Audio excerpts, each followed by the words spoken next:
Olá, gente. Vamos a mais uma live. Vou botar aqui o título da live de hoje, que é O Outro Lado da Sua Lente. Olá, outro lado. Boa noite, gente. Tô colocando aqui o título. Publicar. Boa noite, gente. Como é que vocês estão? Então, mais uma live. E vamos hoje, com o tema O Outro Lado da Sua Lente, conversar um pouquinho a respeito do que é importante que a gente veja. Quem trabalha, saudades, querida, quem trabalha com fotografia vai entender o que eu estou falando. Porque as pessoas que trabalham com fotografia, elas têm uma arte, né? Elas têm uma sensibilidade de ver algo e captar através da foto. E isso é lindo, né? É maravilhoso. Então, quando a gente fala o outro lado da lente, molhar a garganta aqui. Na verdade, olá, boa noite. Na verdade, quando eu estou falando aqui do outro lado, né? Conheça o outro lado da sua lente. Eu estou falando de algo, além a imagem de uma foto, por exemplo, né? Ela tem uma particularidade, ela capta algo que está ali, no aqui e agora. Então a gente olha e aprecia aquela foto, aquela imagem que foi, né, através da lente de uma máquina. Só que a gente está falando aqui hoje, a gente vai conversar a respeito de pessoas. Nós vamos falar de nós, pessoas. Então existem instrumentos dentro da psicologia, dentro do universo do desenvolvimento humano, existem ferramentas que faz com que a gente pegue aquela lente que a gente olha para nós mesmos ou para o outro, né, quando a gente está trabalhando com alguém, e a gente amplia a imagem. É como se a gente pegasse uma lupa e colocasse assim em mim mesma, né, ou no outro, e ampliasse percepções, ampliasse assim a visão, né, o entendimento de funcionamentos e comportamentos e posturas e atitudes que até então a gente entendia de uma certa forma. Isso é que é interessante, né, nas ferramentas. Então a gente tem diversas ferramentas, né, milhões delas, e hoje eu vou falar de uma específica. Eu trabalho já, eu sou psicóloga, sou orientadora profissional, sou especialista, dou o curso lá, preparo os profissionais para atuarem como orientadores profissionais e também trabalho com desenvolvimento humano. Durante muito tempo, trabalhei fazendo alguns trabalhos específicos dentro de organizações onde nós usamos instrumentos. No meu próprio consultório eu também uso instrumentos. No trabalho de orientação profissional, eu também faço uso dessas ferramentas. E a ferramenta que a gente vai conversar hoje é a ferramenta do Quati. Deixa eu ver se eu consigo aqui colocar para vocês. Aqui. A gente vai conversar a respeito desta ferramenta chamada Quati. Esse instrumento, ele é de uso exclusivo dos psicólogos, tá? Existem outros instrumentos, inclusive existe um que também é usado nesses desenvolvimentos, nesses trabalhos de desenvolvimento de pessoas, que se chama MBTI, que é, né, olá, boa noite, que é bem semelhante. Mas esse instrumento, você precisa fazer uma qualificação, você tem que se qualificar, né, para poder ter direitos, né, e ter condições, qualificação para você fazer a leitura daquele instrumento, fazer a devolutiva daquele instrumento. Isso é muito importante. Então, por que eu estou trazendo o Quati? Porque o Quati, ele é um instrumento, uma ferramenta que fala, né, ela é uma ferramenta investigativa e ela é baseada na teoria junguiana e na sua tipologia. Então ele traz pra gente assim uma percepção de nós mesmos e do outro de uma forma situacional. São situações que a gente avalia e ali a gente tem uma resposta, eu vou trazer para vocês, eu vou falar qual é para poder olhar para a gente mesmo, porque é uma ferramenta de autoconhecimento, bem como uma ferramenta de ajudar a orientar e a nortear o autoconhecimento do outro. Então ela traz informações a nosso respeito que às vezes a gente nem para pensar. Quantas vezes a gente para olhar para a gente? Quantas vezes a gente para poder fazer um processo de autoconhecimento? E aí, por que não é tão assim, né? Muitas pessoas nem buscam, né? Acham que conseguem fazer esse processo sozinhas. E a gente não se vê 100%. O outro é um reflexo da gente. E essas ferramentas, elas praticamente funcionam como esse outro. Mas é óbvio que elas precisam de ter um profissional qualificado por trás para poder orientar aquela pessoa que vai fazer aquela ferramenta. E assim, por que eu tô falando das ferramentas? Porque tem pessoas que querem se conhecer, que têm muita vontade de buscar esse conhecimento, de buscar o entendimento deles próprios, mas a psicoterapia para essas pessoas não é algo viável, por exemplo. Não importa o motivo, mas é algo que realmente tem uma questão para a pessoa ali particular. Então, essas ferramentas ajudam muito. Essas ferramentas, elas possibilitam a ampliação desse olhar de si próprio, o entendimento mais organizado, o entendimento mais estruturado, sistematizado dentro do que se propõe a ferramenta, tá? E a pessoa já sai um pouquinho diferente. E aí pode ser que mais tarde, depois de um tempo, ampliando a consciência dela, ela vá buscar um processo de psicoterapia para ela aprofundar mais algumas informações. Mas é isso que eu acho interessante. Tô aqui mandando uma solicitação. É isso que eu acho interessante nas ferramentas, porque tem todos os tipos de pessoas no mundo. E eu psicóloga, por exemplo, não dá para enquadrar o ser humano. Só tem que fazer psicoterapia? Gente, na minha opinião sincera, de coração, todo mundo se beneficiaria de forma ímpar, buscando um processo de terapia, uma psicoterapia, aprofundando o autoconhecimento de si mesmo. Isso vai alavancar a vida dela, de trazer muito mais adequação para as coisas que estão acontecendo, muito mais equilíbrio, muito mais centramento, muito mais entendimento, compreensão, vai buscar muito mais a satisfação das necessidades, vai entender que tipo de necessidades ela tem, como buscar satisfazer de uma maneira mais adequada, vai ter mais qualidade de vida, tá?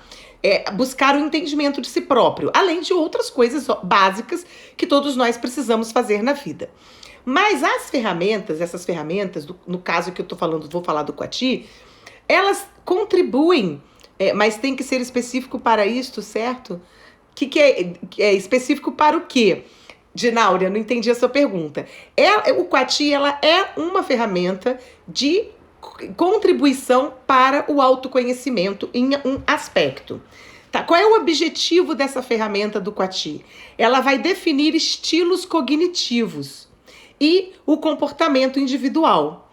E vai classificar características de semelhanças e diferenças. Então você vai perceber, as ferramentas, elas não definem o sujeito. Isso, gente, é muito importante a gente entender. Eu vejo as pessoas buscarem de uma forma muito, assim, como é que fala?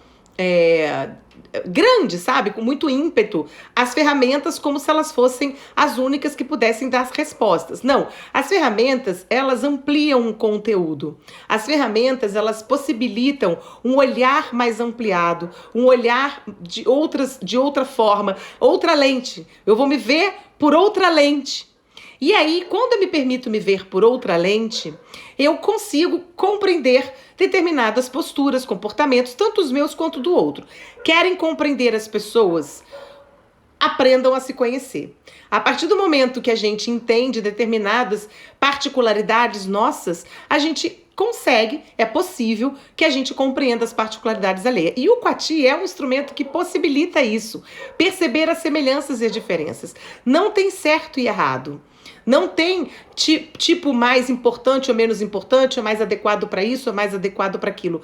Isso não existe. O que existe são particularidades, singularidades, subjetividades. E esse instrumento, como foi construído, ele nos dá, né, algumas hipóteses, ele nos dá algumas informações a respeito daquela pessoa. É lógico que vão ter pessoas com tipologias diferentes, com tipologias iguais, semelhantes, mas a forma da gente intervir, a forma da gente falar a respeito daquela tipologia para aquela pessoa A, B, C, é diferente, porque aí a gente tem que olhar a subjetividade do sujeito. Por isso que é importante receber uma intervenção, uma devolutiva de alguém que realmente tenha qualificação para isso, tá? Então ele é medido, de que forma que ele é feito, né? Ele é medido no conjunto de 3 códigos que definem a atitude consciente e as funções mais ou menos desenvolvidas ou inconscientes. Deixa eu pegar aqui uma outra imagem para vocês. Então tá aqui, né? Falando, ah lá. Tem que botar uma lente de aumento. Não estou enxergando, mas não tem problema. Então, o Quati, ele faz a avaliação da personalidade. E ele utiliza escolhas situacionais, ou seja, atitudes tomadas tendo como base um contexto. E que demonstram a capacidade de adaptação ao ambiente ou às pessoas. Então, ele vai trazer 16 tipos psicológicos. Não tem certo, não tem errado, tá bom? É muito importante a gente entender isso, que o Quati, ele não tem certo, não tem errado. Não tem problemas em relação... como é que fala? Não tem problemas em relação... Não mede, né? Distúrbios psicológicos, não mede nada disso. Ele simplesmente define tipologia psicológica dentro de 3 características que a gente vai falar. O que ele vai avaliar? Ele vai avaliar o foco de atenção do sujeito. Aonde que está o foco de atenção do sujeito? Existem 2 possibilidades. São pares de preferências que a gente chama, tá? E esses pares de preferência, eles são opostos. E isso significa que a gente tem uma tendência mais para um do que para outro. Isso é como se fosse nato na pessoa, né? E o meio, ele vai favorecer ou não o desenvolvimento daquilo que é nato. Eu gosto muito de fazer o seguinte exercício quando eu estou aplicando o Quati e quando eu vou dar uma devolutiva de Quati.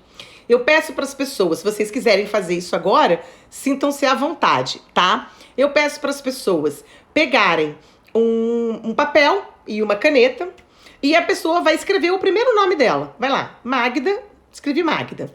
Vou pegar o papel e vou escrever meu nome. Eu sou canhota, vou escrever com a mão esquerda, Magda. Depois que eu escrevi o meu nome com a minha mão dominante, eu vou escrever agora com a minha outra mão. Aí eu vou pegar agora com a mão direita, porque eu sou canhota, e vou escrever Magda. Aí escrevi. E aí eu pergunto, qual é o grau de dificuldade? Qual foi a diferença entre escrever com a mão que você domina e com a mão que você não domina? Qual foi a diferença? E a pessoa vai falar. E o que a gente está experimentando nesse momento? Que para que eu escreva com a mão que eu não sou dominante, eu vou exigir de mim mais esforço da minha parte. Eu vou conseguir? Vou. Pode ser que eu precise ficar com a minha mão dominante imobilizada e eu vou precisar escrever mais com a outra mão. Eu vou treinar, eu vou escrever, mas jamais vai sair com aquela habilidade que é nata, que eu faço com a maior naturalidade, que eu faço sem pensar, que é absolutamente normal, vamos dizer assim, para mim, tá? Então isso é muito importante. Deixa eu ver se eu consigo ler isso aqui. Não, tô colocando minha cara grande. Buscam energia. Ah, tá, isso foi o que eu acabei de falar. As 3 coisas que o Quati, ele mede. Eu esqueci de colocar meu computador aqui do lado para ver os slides que eu fiz. Mas não tem problema, é bom que vocês estão enxergando aí.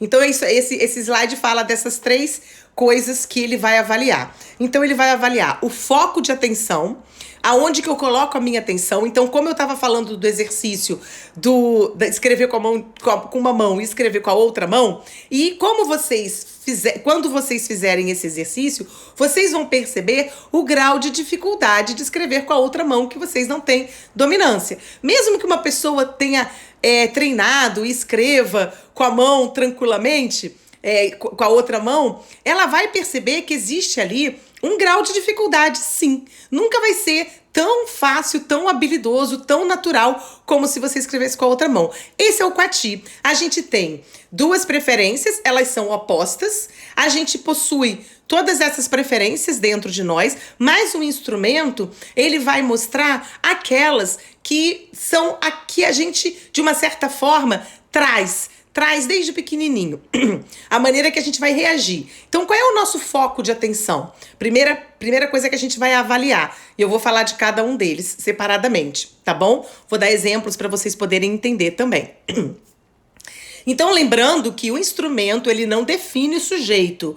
O instrumento, ele traz uma informação, ele aumenta aquela lente, ele traz uma outra visão do sujeito para que ele aprimore, para que ele amplie a visão dele mesmo, para que ele possa se possibilitar maior autoconhecimento. Nesses diversos trabalhos que eu já fiz, mesmo na psicoterapia, mesmo no meu consultório, eu me utilizo desse instrumento como autoconhecimento.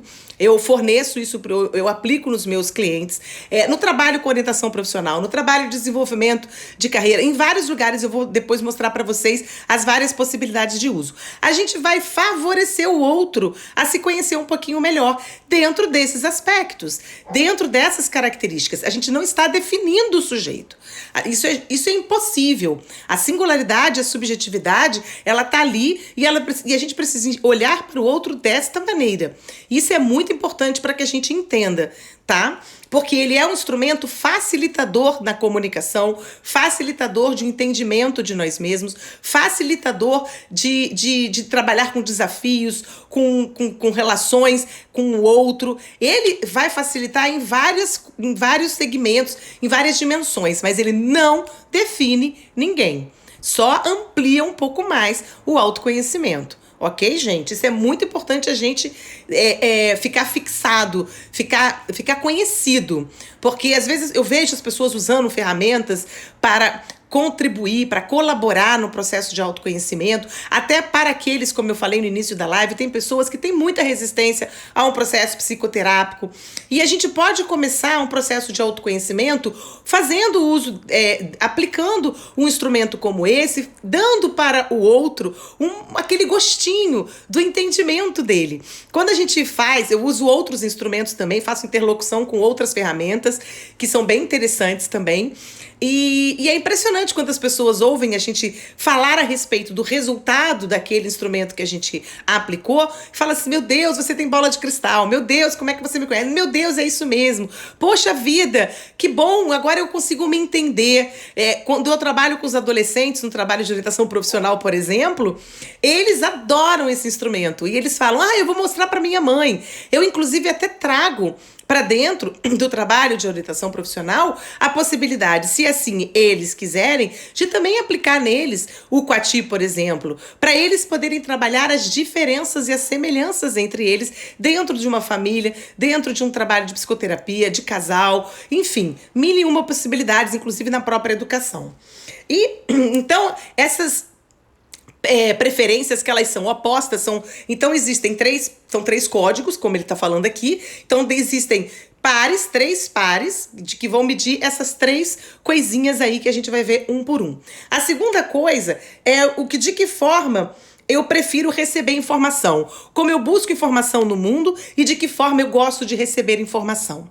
Então são três características, três itens situacionais que a gente vai observar no resultado do Qati. A gente observa como a gente coloca, aonde que a gente coloca a nossa energia, o nosso foco de atenção, como que a gente gosta de receber informação e como é que a gente busca informação no mundo. E a terceira é em que se baseia minhas tomadas de decisão. Como que de que forma que eu tomo decisão? Baseado em quê? Então a gente vai observar essas diferenças e aí, como eu já disse, no Qati existem 16 tipos psicológicos. Lembrando que é um instrumento baseado nos estudos da teoria junguiana, tá? Uma coisa importante também de compreender é que não dá pra gente compreender o ser humano totalmente. Não dá, é impossível. A gente vai trazendo os fenômenos psíquicos para esses entendimentos. Eu começo a entender alguns fenômenos psíquicos em mim ou no outro, né? E eu vou entendendo aquele contexto que eu estou inserida ali, que muda a todo instante. Porque a gente está inserido no aqui e agora. Aqui e agora é o único momento presente que eu sou capaz de fazer e provocar algumas transformações. E a minha relação com o outro, a minha relação com o meio, ela vai favorecer, né, uma qualidade maior, tanto de mim comigo mesma, comigo com os outros, dos outros para comigo, porque quando eu entendo essa dinâmica psíquica, né, dessa forma, porque a nossa psique ela é dinâmica, como eu entendo assim essas funções cognitivas, eu vou percebendo a minha postura, vou percebendo a postura do outro e vou parar com determinados, como é que fala assim, distorções de imagem de nós e do outro. E eu vejo isso demais, gente. Vocês não têm noção. E de como esse instrumento, ele nos facilita pra caramba o entendimento do outro e da gente com a gente mesmo, tá? Então, existe uma constante troca de conteúdos conscientes e inconscientes o tempo todo. Imagina a quantidade de conteúdos inconscientes que nós temos. Eu sempre falo nas minhas lives, imagina aqui a superfície do mar, aquele iceberg, aquela pontinha de gelo do iceberg que está aqui. Essa pontinha do gelo são os nossos comportamentos, é o que a gente observa. Mas aqui embaixo, a quantidade de gelo que tem, que são conteúdos de pensamentos e sentimentos, os conteúdos inconscientes, são gigantes. Então essa troca do consciente com o inconsciente, ela é feita o tempo todo, no aqui e agora, na nossa relação, o tempo todo. Por isso que a nossa dinâmica, a dinâmica da nossa psique, ela é bem dinâmica, né? O funcionamento da nossa psique, ele é bem dinâmico. E isso é que provoca e que deixa claro a singularidade de cada um de nós, tá? Esse modelo, ele oferece uma direção, um suporte teórico para podermos lidar mais adequadamente com tantos elementos psíquicos que a gente tem. Ele é um instrumento que vai investigar, fornecer elementos para nossa análise e a gente pode fazer interlocução com outros, porque vai agregando informação de confirmação ou não. Então, como eu falei para vocês, o uso dele é assim, diverso, ele é amplo, né? O céu é o limite.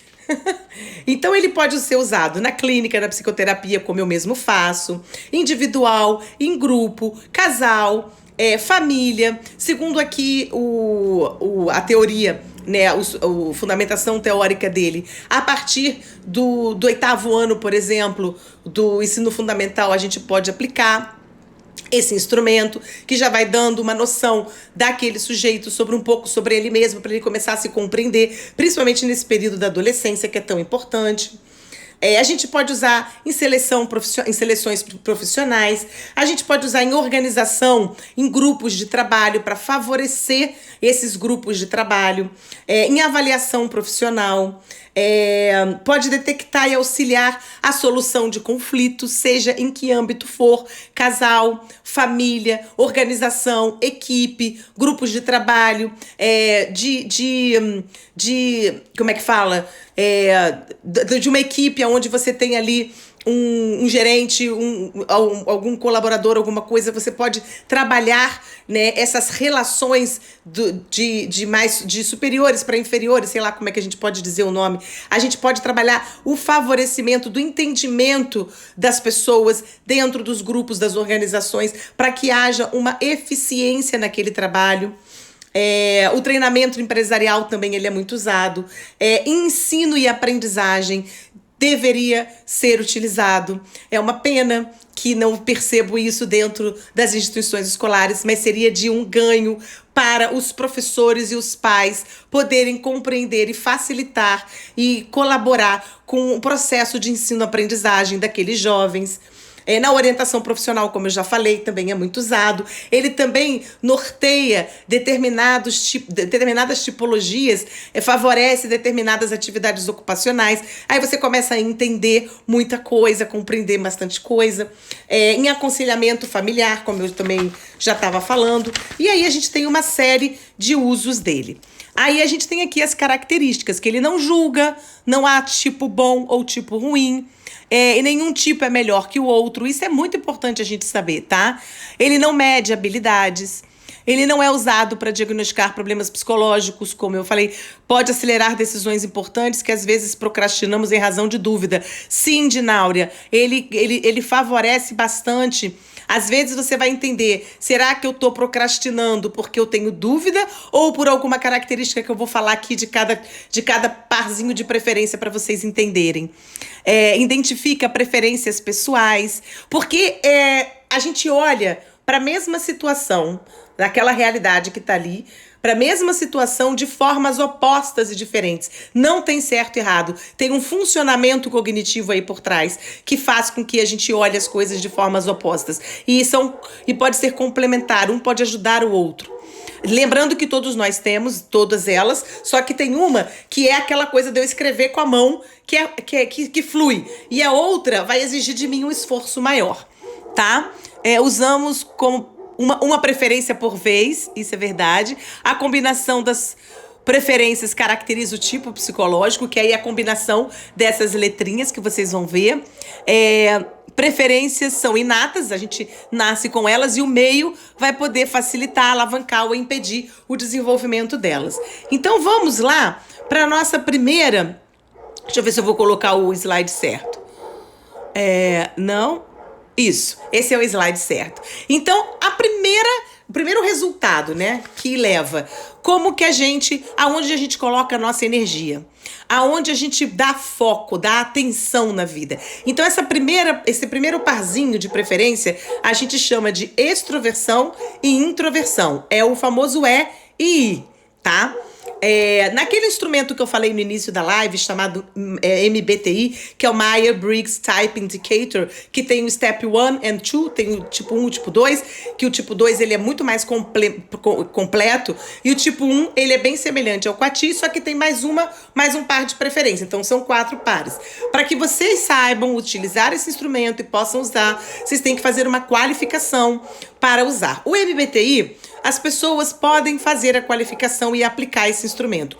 O Quati, só psicólogo pode usar, tá? Então, se você for comprar lá na editora, tem que ter o CRP, não pode outra pessoa usar. Já o MBTI, qualquer pessoa de profissional que vá fazer a qualificação, ele vai se tornar habilitado para usar esse instrumento. É uma qualificação que não é muito barata e o instrumento também não é tão barato assim. O Quati já é bem mais em conta e ele contempla bastante tudo isso. Então, a primeira parte de preferências, introversão e extroversão, aonde que é? Como buscamos energia, aonde que eu me motivo? Então, quem é introvertido, né, ele vai usar... como é que fala? A energia dele é toda voltada para dentro. Ele primeiro precisa parar para entrar em contato com o que ele pensa, com o que ele sente, antes dele agir. Então ele tem ali uma demanda para ele poder fazer. Vamos supor que alguém pede alguma coisa para essa pessoa. Ou eu quero conversar com alguém, falar sobre algo. E eu tô ali falando. Não, eu vou dar um exemplo. Tá lá um chefe pede pro funcionário dele fazer um trabalho. Esse funcionário é introvertido. E o chefe é o oposto, extrovertido. E a gente se baseia através das nossas referências. Ainda mais quando a gente não tem autoconhecimento. Então, aquele introvertido, ele vai precisar pegar aquele material, vai precisar analisar, entrar em contato com o que ele pensa e sente em relação àquilo. Ele precisa conhecer. Então, os introvertidos, eles orientam-se por fatores subjetivos. Ele dirige a sua atenção para o mundo interior de impressões acerca do mundo. Ele é introspectivo e aprecia mais a companhia de livros do que de pessoas. Caracteriza-se por uma certa hesitação diante da ação necessária, tende à reflexão e a refletir antes de agir. Normalmente ele é controlado, retraído, exceto quando em companhia de pessoas íntimas. Está mais voltado para atividades solitárias e que se processam em seu interior. Prefere compreender a realidade antes de posicionar-se nela. Então, ele é uma pessoa muito... o introvertido, ele tende a se dedicar de forma profunda num assunto, por exemplo. Tá? Ele, por exemplo, dentro das organizações, ele tende a se tornar os especialistas, tá bom? O extrovertido, ele vai se orientar através do mundo externo. Então, a energia dele está no mundo externo. Então, o que ele faz? Ele não para pensar em entrar em contato com o que ele está pensando e sentindo. Ele quer agir no mundo, ele quer falar, ele quer fazer. Essa é a orientação do extrovertido. Então, ele orienta-se pelo que é objetivamente dado, dirige a sua atenção para o mundo externo de fatos, coisas e pessoas. Ele aprecia a ação e expressa-se melhor falando do que escrevendo. Gosta mais de ouvir do que de ler. Caracteriza-se por uma certa impulsividade diante do mundo, precisa experimentar as coisas e situações, gosta de movimento e mudanças constantes, pode ser agressivo e agir impensadamente, gosta de arriscar e sempre tem uma resposta imediata para qualquer situação. Então a gente tem aí duas pessoas, uma introvertida e outra extrovertida. Tá lá aquele chefe pedindo um trabalho para aquele introvertido fazer, para aquele funcionário. Ele vai pegar aquilo e vai para a sala dele, vai para o lugar onde ele trabalha, parar para entrar em contato com aquilo. Se o chefe é extrovertido e ele é uma pessoa que não se conhece, ele pode distorcer um olhar daquela pessoa e falar: caramba, ele é preguiçoso, caramba, ele não quer fazer isso, ele não tá afim, ele não tá interessado. Então, muitas vezes, os extrovertidos olham para os introvertidos e acham que eles não estão interessados naquilo. E não é nada disso. Eles precisam de um tempo para entrar em contato com o que eles pensam e sentem. Isso é que é muito importante da gente entender. Já o contrário, se o chefe fosse introvertido e o funcionário extrovertido, e aí ele pedisse aquela coisa para ele fazer, e o extrovertido já ia começar a falar da ideia que ele pensou, ele já queria que... Aí o chefe olha e fala: caramba, ele quer tomar o meu lugar. Essas são as distorções. Num casal, por exemplo, uma mulher ou um homem, extrovertido e introvertido, que quer conversar a respeito de algum assunto. Aí aquele que é introvertido, ele quer um tempo para ele entrar em contato com aquilo que ele está ouvindo, para ele acessar o que ele pensa, o que ele sente em relação àquilo. E o outro que está ali falando, ele tem essa necessidade de falar, de fazer. E aí os choques, eles acontecem. As confusões, as distorções na comunicação, elas acontecem por essa falta de conhecimento. Então, quando eu me conheço e sei que eu sou extrovertida, por exemplo, eu sei que ao lado de pessoas introvertidas, elas podem achar que eu estou querendo atropelá-las, né? Passar por cima delas. E, na verdade, não é nada disso. Na verdade, eu só quero... Obrigada, querida. Eu só quero me comunicar. Eu sou extrovertido. Vamos para um trabalho em grupo e vamos dormir fora no hotel. O introvertido quer um quarto só para ele. O extrovertido quer ficar com muita gente.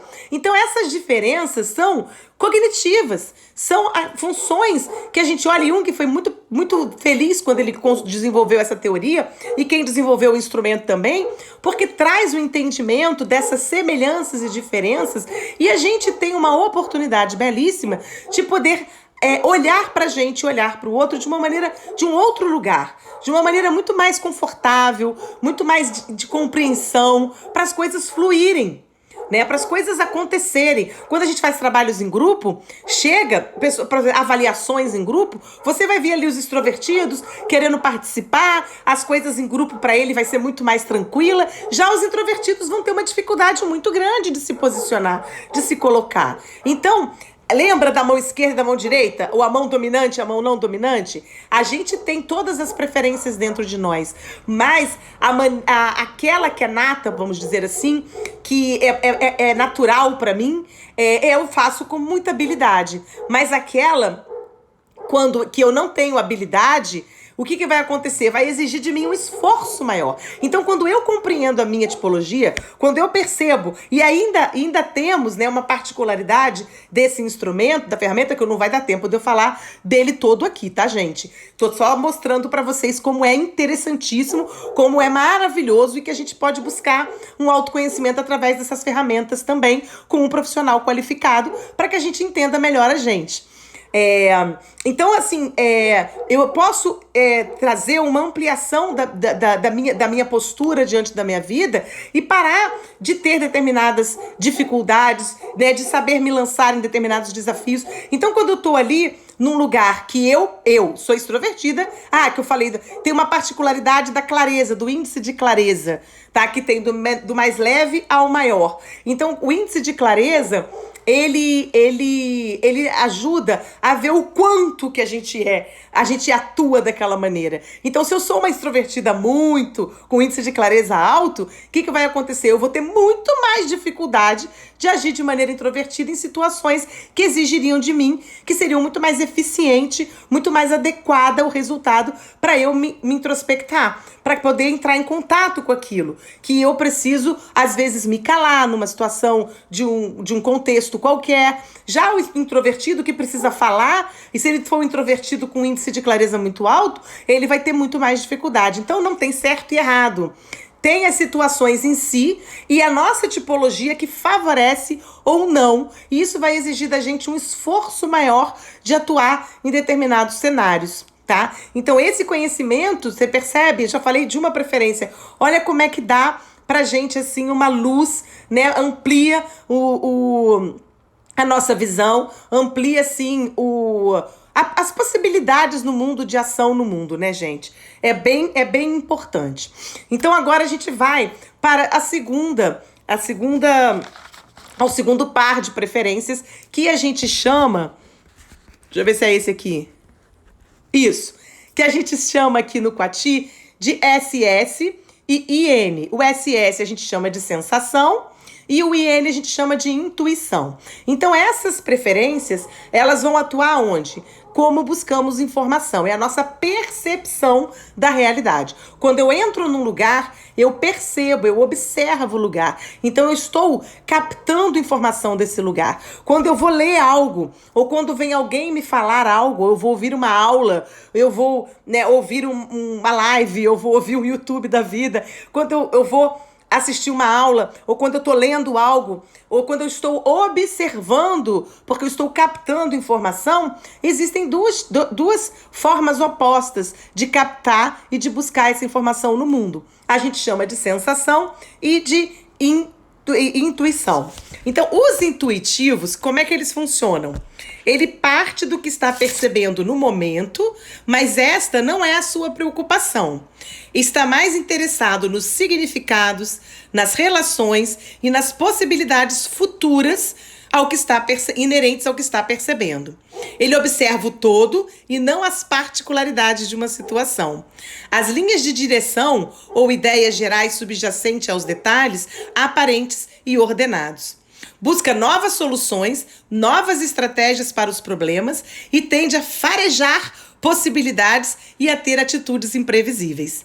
Prefere planejar do que executar e torna-se muito útil quando é necessário avaliar uma situação sem dados suficientes. Então, o intuitivo, ele é do mundo, do campo das possibilidades. Ele está ali olhando, quando ele entra numa sala, por exemplo, quando ele observa, ele vê o todo. Ele não vê as particularidades daquela sala. Eu tenho relatos de pessoas, clientes que entraram no meu consultório. A primeira coisa que eu botei no meu consultório foi um espelho grande. E eu já troquei de lugar, eu já fiz mudanças lá no meu consultório. E eu já tive clientes que já estava indo ali ao meu consultório quase um ano. E aí eles, esse espelho é novo? E eu morro de rir, porque isso é a prova viva da ferramenta, né? Olha só. E assim, o intuitivo, por exemplo, ele lê, e ele come palavras, ele tem que ler de novo muitas vezes, porque ele tá olhando todo. Ele tem dificuldade, lembra? Que a preferência que eu não tenho que a minha tipologia é onde eu tenho dificuldade de atuar. Ok? Lembrando, não se esqueçam disso, tá bom? Que isso é muito importante. Então, o intuitivo, ele vai ter dificuldade de fazer planejamentos, por exemplo, de fazer a manutenção das coisas. Porque ele se interessa por coisas, ele tá no mundo das possibilidades. Então, ele viu uma possibilidade aqui, deu a ideia, e aí vai alguém executar, porque ele tá ali planejando, daqui a pouco ele quer o quê? Outra ideia surge. Então, vocês imaginam, né? Quando a gente compreende a nossa forma de ser, a nossa tipologia, por exemplo, e a gente coloca pessoas para trabalharem juntas, em equipes, as nossas próprias pessoas que moram conosco, todo mundo aí de quarentena, tendo que lidar com as diferenças e semelhanças. Olha como esse instrumento facilitaria bastante as relações. Vamos para o SS, que é o sensação. O sensitivo, ele confia em seus órgãos dos sentidos para compreender objetivamente uma situação. Está mais interessado no aqui e agora, no dado imediato e real. Prefere trabalhar com dados reais e objetivos, sendo assim prático e realista. Sua impressão do mundo não é influenciada pela imaginação. Observa os detalhes e não se prende à visão geral do todo. Tem facilidade para lidar com objetos e máquinas que exijam precisão e cuidados. Gosta de manter as coisas funcionando, prefere executar do que planejar e necessita de dados concretos para avaliar uma situação. Então, quais são as distorções dessa preferência? O intuitivo vai olhar para o sensação e vai ver que aquela pessoa é muito detalhista, ele é muito cri-cri, porque o sensação, ele é importante para ele, como aquilo aconteceu, é importante saber da onde veio aquela ideia, da onde, que referência é aquilo. O intuitivo, ele cria. Olha só, fulano, vamos fazer isso aqui. Aí o fulano fala, vamos, legal a sua ideia, da onde que você tirou? Não tirei, eu inventei agora. E aí o sensação tem muita dificuldade de lidar com isso. E o intuitivo tem muita dificuldade de lidar com quem é sensação. Porque o intuitivo muitas vezes olha para quem é sensação e acha que é muito detalhista, muito cri-cri, muito chato, muito nhenhenhé. Já o sensação olha para quem é intuitivo e acha que ninguém tá viajando na maionese. Então, é muito importante a gente saber das preferências, compreender as preferências e olhar para o outro respeitando essa diferença, né? E quando eu me conheço, sei dessa minha diferença, eu consigo respeitar isso no outro. E as coisas fluem, se complementam. Olha quando essas duas pessoas conseguem trabalhar juntas, como que vai render o trabalho? De uma maneira muito fantástica. Ao invés de implicar, ao invés de ficar na dificuldade, ao invés de criar confusão, nós vamos poder facilitar o trabalho. E aí a gente vai dividir as tarefas e a gente vai respeitar esta particularidade. Gente, no meu trabalho como psicoterapeuta, como orientadora profissional, no próprio desenvolvimento humano dos trabalhos que eu já fiz em organizações, é impressionante quando a gente oferece um instrumento como esse, dentre outros que existem, tá? Isso aqui não é o único, mas ele é tão maravilhoso quanto outros. A pessoa olha e fala, meu Deus, como a coisa sai, aquele peso vai embora, as coisas parecem fluir com muito mais naturalidade, com muito mais desprendimento, com muito mais compreensão e entendimento do outro. Para casal, então, isso é maravilhoso. E deixa eu ver o que mais que tem aqui legal para falar da sensação. São intensos, realistas e práticos, são conservadores, são estáveis, têm ideia bastante concreta da vida. Já os intuitivos, eles têm uma facilidade para perceber o ambiente como um todo, grande imaginação e facilidade para criar e inovar e vislumbram um futuro. Então, é muito interessante a gente poder ver essas duas preferências funcionando. Então, para mim, que sou intuitiva, por exemplo, em situações onde eu preciso observar detalhes, fazer a manutenção, isso vai exigir de mim um esforço maior.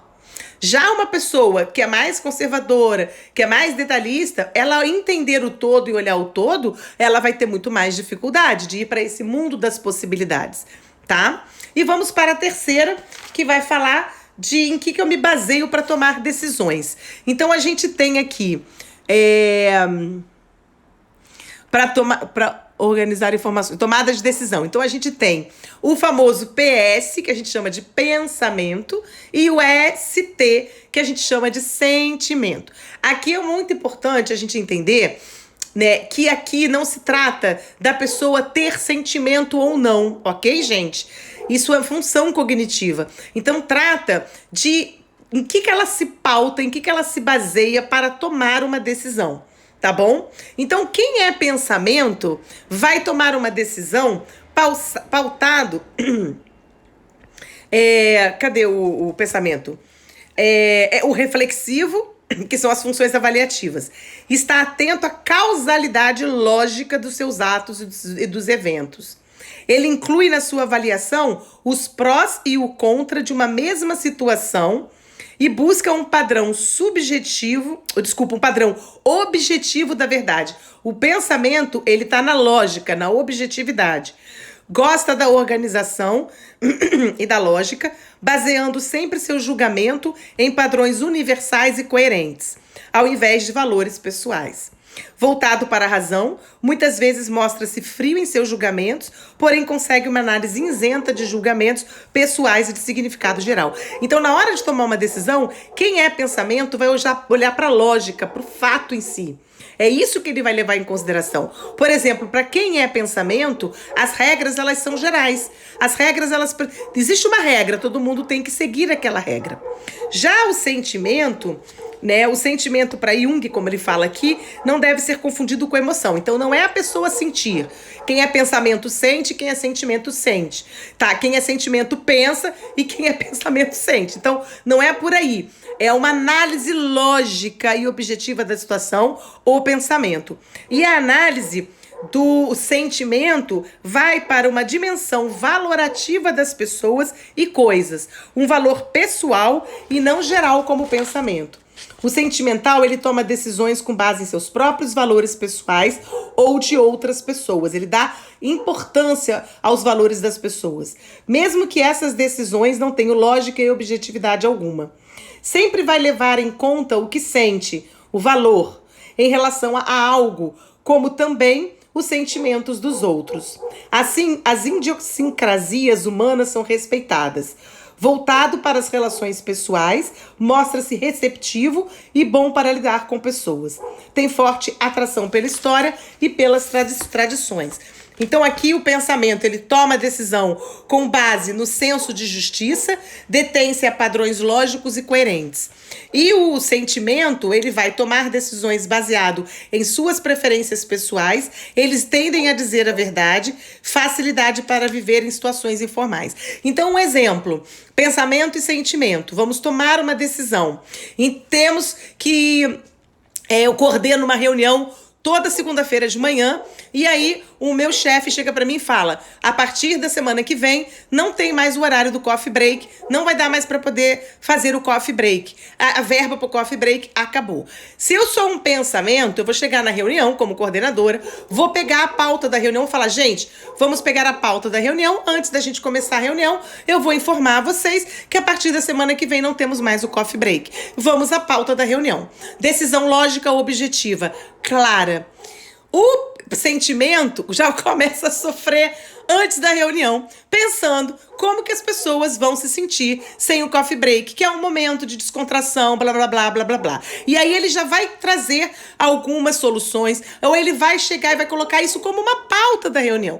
Gente, não temos mais coffee break. O que a gente vai fazer? Vamos tomar uma decisão? O que vocês pensam sobre isso? Então é uma tomada de decisão muito mais pautada, né, nos valores dos outros e nos seus. É subjetiva, né, a tomada de decisão. O outro, ele é objetivo. Então, pode ser que em situações aonde tomada de decisão de maneira subjetiva seja muito mais eficiente, quem é pensamento vai ter mais dificuldade. E vice-versa. Tá? Eu sou o sentimento. Então, eu já vivi situações de coordenação dos meus cursos presenciais, na época que eu dava presencial, e eu tive um problema que eu tomei uma decisão de me ausentar numa data, e eu tive que reorganizar uma data para fazer aquela aula. E era um curso de intensivo de férias. E aí, eu fui fazer o quê? Como uma boa sentimento, eu levei para o grupo para resolver e acabou que foi uma confusão geral. Eu acabei tendo que trabalhar 2, 3 dias a mais e assumi a responsabilidade da minha atitude, da minha tomada de decisão, que deveria, se eu tivesse me esforçado para agir de maneira pensamento, com essa outra preferência, se eu me esforçasse, né, para poder decidir e dar ali 2 opções, por exemplo, para o grupo, eu não tivesse tantos problemas. Então, quando a gente avalia as coisas e a gente conhecendo a nossa tipologia, a gente vai entender e perceber a tipologia do outro, porque dá para ter uma ideia, né, em função disso tudo que eu tô falando para vocês. E aí as nossas atitudes são muito mais fluidas. As coisas tem muito mais eficiência o resultado, né? É bem interessante a gente entender. Às vezes, nas relações dos casais, né? Um tem uma atitude muito mais pensamento e o outro mais sentimento. E aí criam uns atritos. Quais são as distorções de um para o outro? Quem é pensamento olha para quem é sentimento e fala que ele é muito cri-cri, que ele é muito sentimental, que ele leva tudo pro lado pessoal, que ninguém é. E quem é sentimento, muitas vezes olha para quem é pensamento e acha que é uma pessoa fria, distante, que não tem coração, que não tem sentimento, e não é nada disso. Não é nada disso. São só funções cognitivas opostas, tá? Que se complementam. E que quando a gente entende a nossa tipologia, a gente consegue entender a tipologia do outro. Isso é muito assim, fantástico em relação a esse instrumento, a essa ferramenta. Quando a gente tem o resultado que forma a nossa tipologia, por exemplo, a minha é extrovertida, intuitiva e sentimento. Quando você faz um instrumento e você tem um resultado, fala qual é a ordem, qual é a sua atitude. A sua atitude é extrovertida ou introvertida. E aí você tem a função principal, a função auxiliar e a função inferior. Então, a função principal é aquela que você usa o tempo todo na sua vida. Isso quando você faz o resultado, ele te dá em relação ao índice de clareza, etc. lá, que eu não sei explicar isso pra vocês aqui, porque tudo tá lá bonitinho, lá do jeito que a coisa foi construída e determinada lá com as pessoas que entendem disso. Eu entendo do instrumento. Então, você tem ali, se você tem uma atitude extrovertida e introvertida, pronto. A sua atitude, sua motivação, sua energia no mundo. Depois você tem, das outras preferências, você tem a função principal. Então, a minha função principal, por exemplo, é sentimento, tá? Eu sou extrovertida, intuitiva e sentimento, mas dentro do resultado do Qati, eu tenho como função principal sentimento. Então, quando a gente tem a nossa função principal, a função auxiliar é a outra, da outra tipologia, da outra preferência. Então, se eu tenho sentimento, tá com par com pensamento. Então, a minha função auxiliar vai ser a intuitiva, porque é o terceiro par de preferência. Então, eu uso como função auxiliar, eu sou uma extrovertida, minha energia tá sempre no mundo externo, falo, faço, blá, blá, blá, blá, blá, blá. A minha função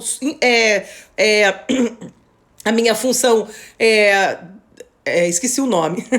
ela é a função mais importante, é o sentimento. Então eu ajo dessa maneira muito mais, o maior tempo possível. Eu gasto muito tempo da minha atitude no mundo exercendo a minha função sentimento, tá? E como função auxiliar, eu me utilizo a intuitiva, que aí é um pouco menos de tempo que eu gasto, se a gente for dividir em tempos, tá bom?